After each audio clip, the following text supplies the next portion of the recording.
mais que bem-vindos. Essa música é tudo de bom, Gal. Adorei, sobe o som. Eu ia falar pro Alan Brasil, ia até falar pras meninas, pra ele fazer uma coreografia com essa música, porque essa música é uma energia tão boa.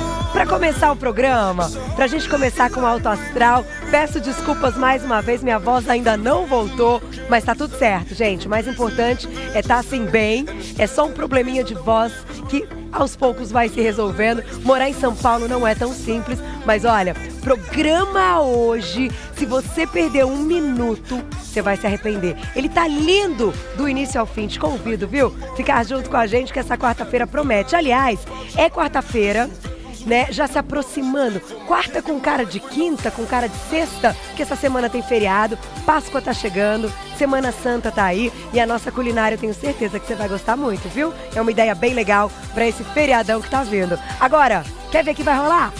Olha lá.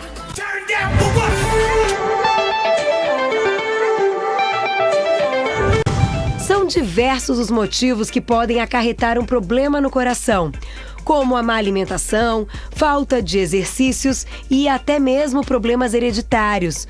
Mas você sabia que o estresse, o medo e a depressão também podem afetar o coração?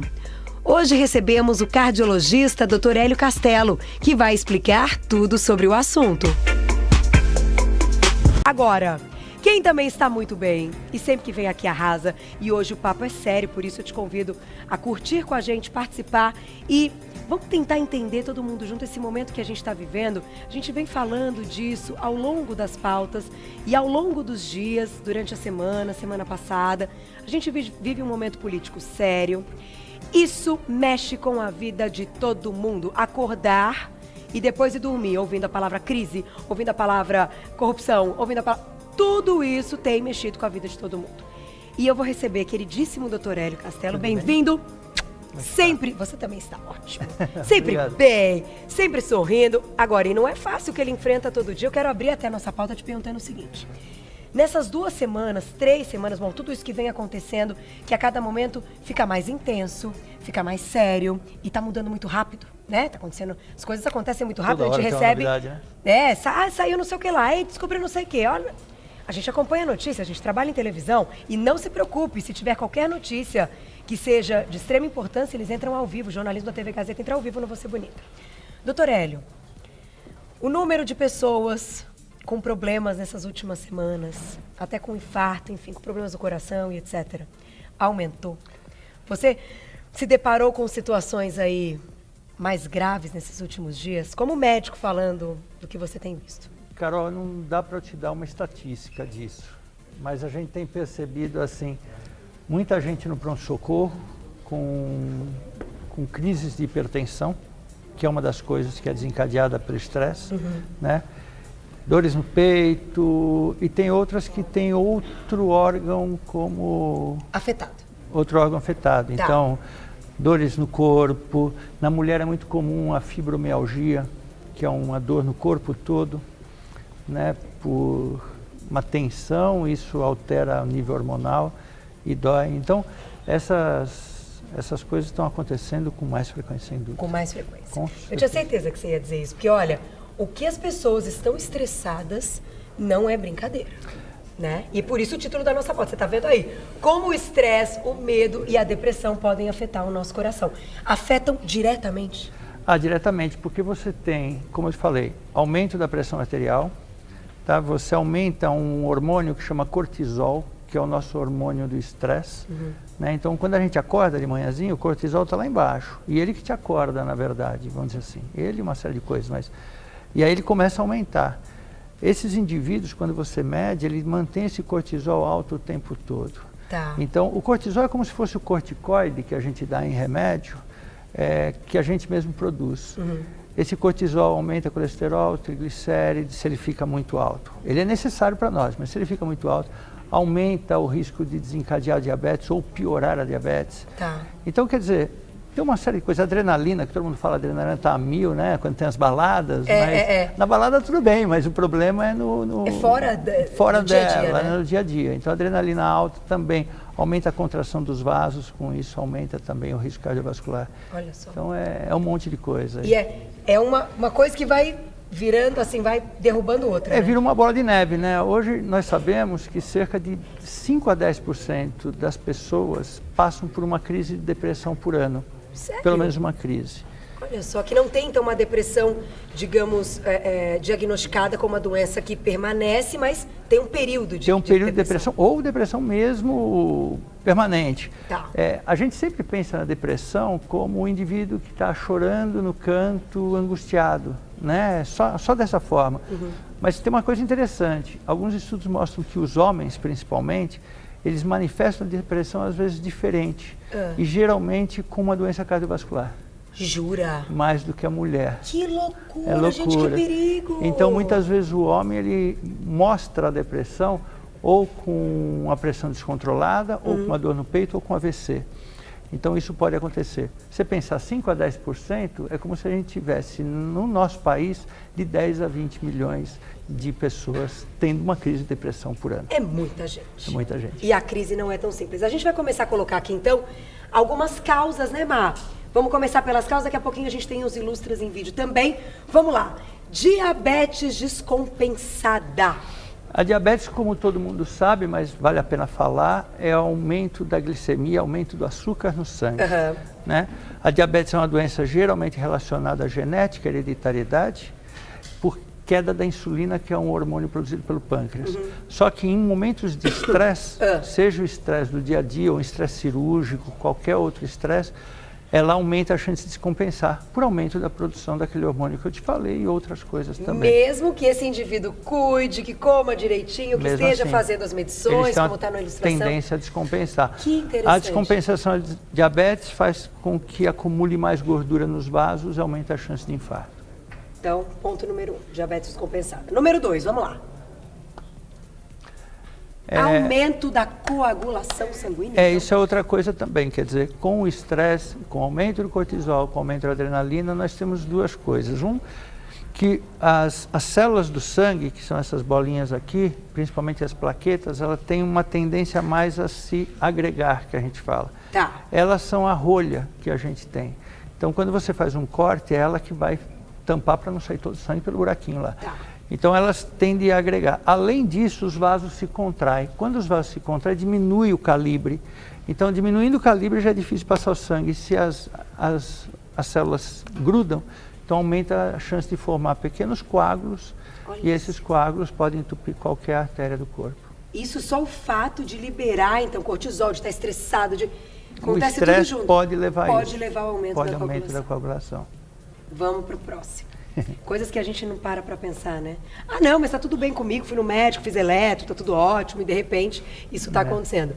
Arritmias pelo aumento da adrenalina. Esse é um clássico, né? Isso é o que mais a gente vê no pronto-socorro. Quer dizer, a arritmia, para quem não sabe, volta a falar, então, o coração bate num ritmo sempre bonitinho. Vamos colocar nosso vídeo? Tem um vídeo, você vai explicando então em cima do nosso vídeo. Então, o coração bate nesse ritmo. Aqui, olha, a parte de cima do coração, que são os átrios, aqui o ventrículo. Então, o sangue daqui vem para cá, daqui vai para o corpo, daqui vem para cá, daqui vai para o pulmão. Então, é sempre no mesmo ritmo. Olha como, se você vê, está sempre no mesmo ritmo. Tá. Quando você tem alguma, ou ele tem uma doença que aumenta a excitabilidade, ou você tem algum fator externo, que pode ser alguns tipos de bebida e remédio, tipo café em excesso, remédio, nós já falamos isso, né? Ou o estresse. O estresse aumenta a produção de adrenalina e outras substâncias, que faz com que essa parte toda, a inervação do coração, que faz ele contrair nesse ritmo bonitinho, ele fica mais excitável. Então, só para dar um comparativo, não é a mesma coisa, mas vocês já viram quando o músculo da gente fica contraindo? Sim, sem a gente que ele dá uma querer, tremida. Fica tremendo. Sim, sim. Então, entre aspas, não é a mesma coisa, mas entre aspas é como se fosse isso. Então, ele para, olha, vejam vocês, não é mais aquele ritmo bonitinho. Entendi. Tum, tá, tum, tá. Ele pede um controle. Ele fica, parece uma escola de samba. Entendi. Então, ele pode, geralmente ele bate mais rápido, e quando ele bate muito rápido, fora do ritmo, a quantidade de sangue que injeta para o corpo diminui, porque não dá tempo dele relaxar, encher e contrair e mandar o sangue. Nossa. Então, com isso, as pessoas têm risco de desmaiar, têm risco de perder consciência e tem risco de diminuir a circulação para o cérebro e para o coração. Nossa. Então aumenta o risco de AVC, aumenta o risco de formar coágulo, tudo isso que a gente falou. Agora, como é que a gente reconhece, doutor Hélio, que está tendo esse quadro? É realmente prestar atenção nesse movimento e ver que está muito acelerado e tem algo diferente. Carol, eu sempre falo que o coração, a gente não sente ele. Você não está sentindo o coração bater agora. Ah, normalmente a gente não sente. Tá. Né? A não ser que a gente põe a mão. A gente sente quando pega um batimento. Isso, mas a gente não sente ele batendo. Não. Né? A respiração não, a gente respira só você sente. O coração não, ele está batendo, está quietinho, né? Tá. Então, geralmente, quando tem arritmia, você sente o coração. Então, você sente ou ele bater mais forte, né?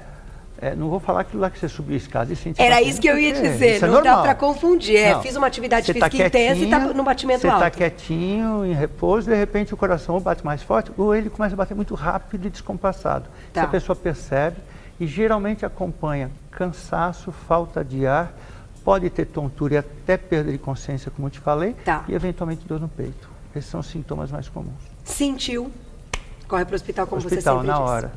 Tá? Chegando lá, pede fazer um eletro rápido, porque às vezes eles perdem tempo e a gente demora para fazer o diagnóstico. Tá. Porque às vezes chega, nesse tempo de chegar no hospital, a arritmia às vezes passa, ou passa muito rápido.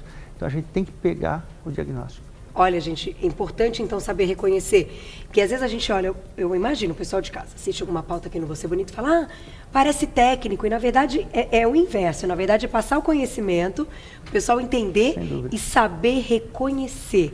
Informação nunca é demais quando a gente está falando de saúde, então saiba reconhecer se alguém que está perto de você, ou mesmo numa ocasião, pessoalmente você está se sentindo diferente, com todas as características que o Dr. Hélio passou. Vamos para uma próxima, então, que é mais uma causa, e aumento da pressão arterial. Isso aqui é sempre... a gente sempre fala isso. Aumentou a pressão, está acontecendo alguma coisa, né, doutor Hélio? É porque, assim, a pressão arterial, imagine que você abriu uma torneira e a água corre no cano. Então, é mais ou menos isso. É a pressão que o sangue corre dentro dos nossos vasos. Tá? Em condição normal, tem aquela pressão que varia até 13 de máxima, 13,5, se for adulto, não criança, e não tiver grávida também, porque grávida é mais baixo. E até 8, 8,5 de mínima. Então, esse é o que a gente chama de normal. Tá? Quando a pessoa fica tensa, a adrenalina aumenta, o cortisol aumenta outras coisas que a gente já falou. Isso faz com que o coração bata mais rápido e os vasos se contraem.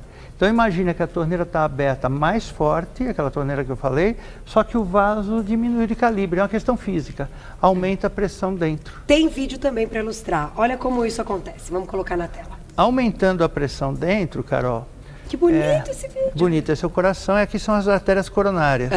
Então olha, quando tem a pressão, você vê que a artéria ela não é uma coisa que nem um cano duro, ela exerce o sangue exerce uma pressão sobre a parede do vaso. Quanto mais alta a pressão, essa pressão sobre a parede do vaso vai aumentando. Então isso, aqui é a parede do vaso, tá? Imagine que aqui parece um paralelepípedo de uma rua. Então, conforme aumenta a pressão, você aumenta a agressão da parede do vaso. Aumentando a agressão, você aumenta a chance de lesar.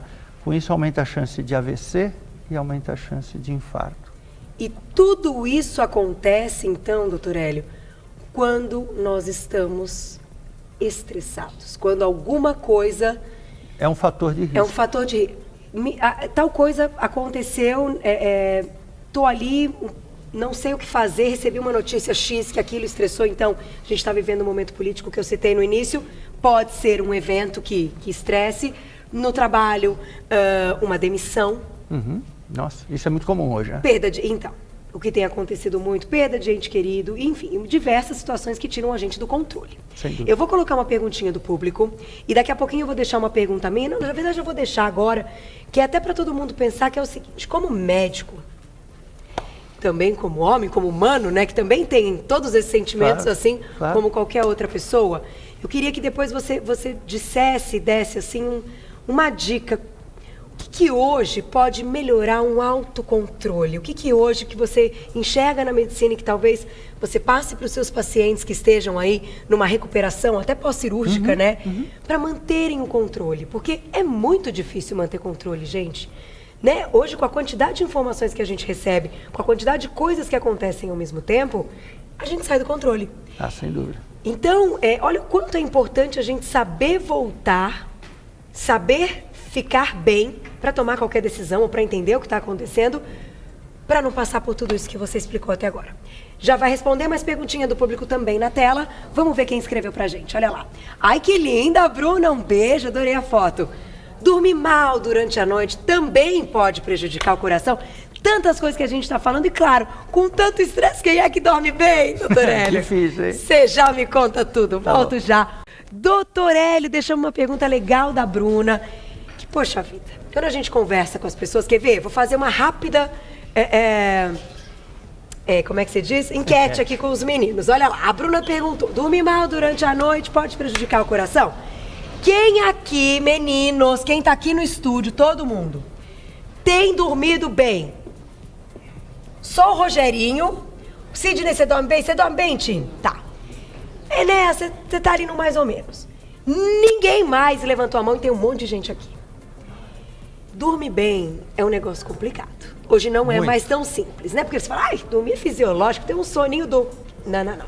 Não é assim. Tem uma série de coisas, né, Carol? Além de dormir pouco, porque a gente acaba ficando, assiste televisão, não sei o quê, vai ficando. Tem o fato que a apneia do sono, o ronco, isso te acorda muitas vezes e isso aumenta o risco cardiovascular.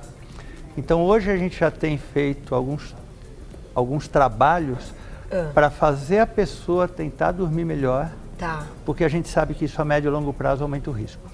Então a pergunta dela foi certeira. Certeira, foi Dormir muito mal boa. pode trazer problema pro coração? Aumenta Sim. muito. Muito. Hoje já tem áreas da cardiologia que estuda sono e doenças cardiovasculares. Olha só. Porque altera bastante. É aquele negócio, nós temos um período de descanso mesmo. Então lembra que eu falei que o cortisol começa a ficar alto logo que a gente acorda? Nesses caras que não dormem direito, esses hormônios ficam altos também nesse momento que seria descanso. Entendi. Então você não dá um tempo para o teu organismo. Olha isso. Gente, que perigo! E depois de tudo que a gente está falando a respeito de estresse e etc, e perguntar para todo mundo, Carol, realmente, não estou dormindo bem. Ouvindo isso, que é perigoso, o que a gente pode fazer para dormir melhor? Antes de você contar a dica que você tem, que é aquela pergunta que eu deixei, para a gente manter aí um autocontrole, que é algo muito difícil. Bom, para dormir melhor, eu acho que a gente tem várias coisas que a gente pode fazer. Tirar alguns hábitos ruins. Tá. Então, um hábito ruim é a televisão. Muito tarde, Até né? tarde. Então você tem que desligar a televisão em alguma hora. Mas tem gente que fala, poxa, eu não consigo dormir, fico rolando na cama. Então, usar um livro, por exemplo, é uma opção legal, porque o livro, você começa a ler o livro, depois de um tempo, você começa a ler a mesma frase várias vezes, né? Quer dizer que você está com sono. Que você vai... Não, né? volta. Aí e você você cai no sono mesmo. Outra coisa, tentar tomar, na alimentação da noite, não ser muito farta, com coisa muito pesada, evitar café à noite ou chá preto. Então, se você gosta de um chazinho, que nem tem muita gente que gosta de chá, toma um chá de erva, daquelas, erva cidreira, tal, maracujá, tal, que são coisas mais light mesmo, né? Eu acho que é uma coisa legal. Atividade física pode ser bom se ela não for muito tarde da noite, senão ela te mantém pilhado, como diz. Então você tem que fazer um pouco mais cedo, que aí você fica meio cansado e dorme mais fácil. Eu acho atividade física hoje, os dias que eu treino, eu durmo muito melhor. Muito Né? melhor. A gente faz uma comparação de dia que não treina, dia que treina. Mas não pode ser muito tarde, senão não dá tempo. Não dá, entendi. Entendeu? Você fica estimulado. Você ainda fica estimulado muito tempo. Tem que deixar para mais cedo. Um banho também é legal, um banho morno. Para dar uma relaxada. É o que a gente faz com criança, né? É verdade. Mas é o segredo do início. Pra dormir, esse menino não dorme. Dá um banho quente. Dá um banhinho às 10 da noite, ó. É batata, vai lá certinho. Antes de você responder, o Mar falou pra gente vir aqui na mesa que você trouxe alguns elementos. Tem algo que você queira destacar aqui dos elementos de hoje? Acho o seguinte, você fez uma pergunta que eu achei muito interessante, Carol. que é o que está acontecendo, né? O que a gente pode fazer para tentar mudar isso? Nós não temos segredos, né? A gente não sabe. Se a gente soubesse, a gente ganharia o prêmio Nobel.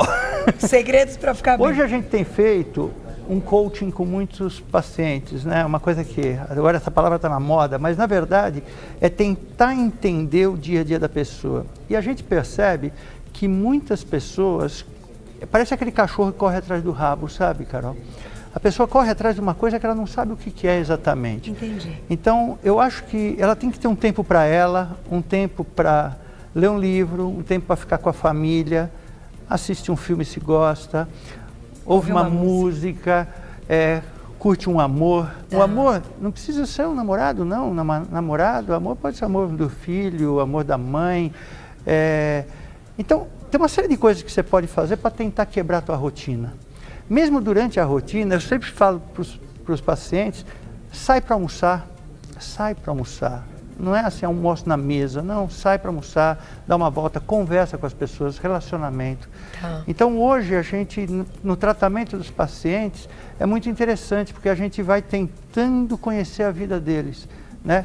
Tanto que eu não falo mais para eles, você tem que parar de fumar. Eu falo, nós vamos parar de fumar. Eu não fumo, nunca fumei. Você fala nós. Nós vamos parar de fumar. Entendi. Eu falo assim, nós vamos melhorar o teu estresse, nós vamos juntos, tentar, né? Esse lance de saber que você tem alguém junto com você. Porque as pessoas estão muito sozinhas. É verdade. Entendeu? O fato de estarmos conectados o tempo todo, e muitas vezes a gente está coladinho com a pessoa, as pessoas estão conectadas separadamente. O tanto que a tecnologia pode ajudar, que isso tudo é maravilhoso e a gente sabe muitas coisas, ela atrapalha tanto também, né, doutora Hélio? Bastante. E olha, todas essas informações, tudo isso que a gente vai recebendo e tal, a tecnologia também está presente nisso, para que as informações cheguem cada vez mais depressa. Olha, é algo que é um exercício, eu acho que a gente tem que praticar todos os dias, de tentar... E é muito difícil. Não, é muito... Meu marido, ele tá lá, eu tiro, chega.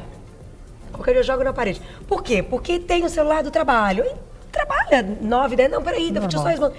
É normal, hoje quantas pessoas fazem isso? Aliás, a nossa produção a gente proibiu completamente, não existe isso, entendeu? Acabou o horário das meninas, meu tal, só no dia seguinte nós vamos falar, a não ser que tenha uma ideia muito brilhante, que mude a vida no dia seguinte, aí a gente se fala, né, diretor? Mas se não, acabou, vamos, entendeu? Vamos, hora de dormir, hora de trabalhar, hora de namorar, né? Talvez isso... E hora de ouvir notícia, também hora de ouvir notícia. Porque tá todo mundo pilhado, querendo notícia o tempo todo. E às vezes, calma, a gente vai ter a notícia, mas na hora certa. Não é? É uma coisa muito estranha. É uma coisa engraçada. É complicado. E nada é proibido, né? Assim, nada sim. Não se permita, né? Outro dia eu estava com a minha mãe, fui na casa dela, que ela não estava bem, que ela teve fibromialgia, que é essa dor no corpo, estresse. E eu estava lá, ela falou assim, pô, nós vamos almoçar. Eu peguei, desci e comprei 2 mangas. Ela ama manga. Trouxe, descasquei para ela, ela falou assim, nossa, comer manga agora? Eu falei, come. Por que não? Depois você almoça, se não almoçar, come mais tarde. Entende? Eu faço isso de fim de semana então, com meu filho. Quebra um pouco. Você não quer comer agora? Aí não come. Come pão de queijo. Aí deixa ele comer pão de queijo. Porque no final de semana é diferente. Aí ele fala, não, mamãe, quer papá. Ah, então tá bom. Às vezes você quer também fazer uma coisa diferente e a gente tá tão acostumado com a rotina que a gente não quer sair da rotina. Olha, é muito bom poder debater isso, doutora Hélio. Te agradeço muito. Poder entender o que acontece com o nosso corpo, não sendo aí médicos, não sendo da área de saúde. E vamos tentar, né, gente? Vamos tentar manter esse autocontrole, fazer ali as respirações e esperar, aguardar que as coisas estão acontecendo. E claro, cada um aí, o Marcelo falou, o meu diretor falou, cada um tem sua fé e estar em fé, estar em contato com a sua fé também é importantíssimo, cada um com a sua religião. E vamos aguardando esse momento. Obrigada, viu? Sempre um super prazer tê-lo aqui. Muito obrigada. Prazer é meu. Quem quiser saber mais, pode acessar o site Grupo Angiocardio, tudo junto, .com.br. Doutor Hélio. Facebook e o Instagram, Hélio Castelo. Tudo. Castelo não tem doutor. @Hélio Castelo. Não tem doutor, porque eu não sou doutor. É isso. Você é sim, doutor Hélio Castelo. Obrigada, tá querido. Beijo, até. Aliás, a gente estava falando de dormir. Eu tô indo dormir num horário legal. Depois vocês me contam quem saiu do Big Brother.